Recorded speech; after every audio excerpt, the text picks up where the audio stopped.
Hi friends, তোমরা সবাই কেমন আছো? দেখো আমি আজকে রান্না করব পমফ্রেট মাছের ঝাল। পমফ্রেট মাছ নিয়েছি, আর এখানে দেখো টমেটো পেঁয়াজ গুছিয়ে নিয়েছি, আর এখানে নিয়েছি ধনে জিরের গুঁড়ো, লঙ্কার গুঁড়ো, হলুদ আর গরম মশলার গুঁড়ো। এটা দিয়ে একটা পেস্ট তৈরি করে নেব। আর দেখো তড়কা করব, এগ তড়কা। ডিম নিয়েছি আর তড়কার ডাল সেদ্ধ করে নিয়েছি। এই দিয়ে আজকে রান্নাটা কমপ্লিট করব। হাই ফ্রেন্ডস, তোমরা সবাই কেমন আছো? দেখো রান্না করতে চলে এলাম। আমি এখন পমফ্রেট মাছ রান্না করব বন্ধুরা। পমফ্রেট মাছগুলোকে আগে আমি ভেজে নেব।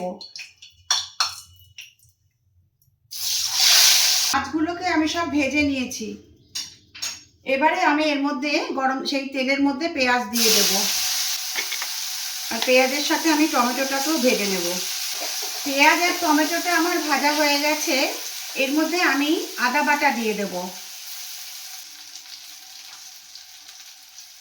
দেখো আমি একটা মশলার পেস্ট তৈরি করে রেখেছি, এটাকে আমি এখন এর মধ্যে আছে ধনে জিরের গুঁড়ো, লঙ্কার গুঁড়ো, গরম মশলা আর পরিমাণ মতো হলুদ আর স্বাদ মতো লবণ দিয়ে এই পেস্টটা তৈরি করে রেখেছিলাম।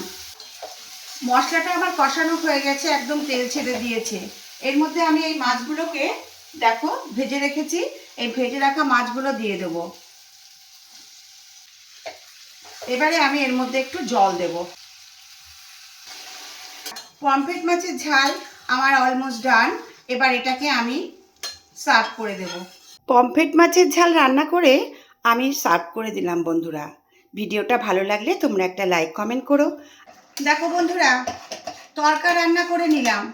দেখো পেঁয়াজ রসুন আদা টমেটো সব কিছু মশলা কষিয়ে নিয়ে তারপরে আমি এর মধ্যে তড়কার ডালটা দিয়ে দিয়েছি। দিয়ে রেখেছি ডিমটা, এই ডিমটা দিয়ে দেব। ব্যাস, তড়কা রান্না আমার কমপ্লিট। এবার আমি এটাকে সার্ভ করে দেবো। দেখো বন্ধুরা, এগ তড়কা রান্না করে বাটিতে সার্ভ করে দিলাম। ভিডিওটা ভালো লাগলে একটা লাইক কমেন্ট করো। এরপরে অন্য কোনো ভিডিও নিয়ে অবশ্যই চলে আসবো।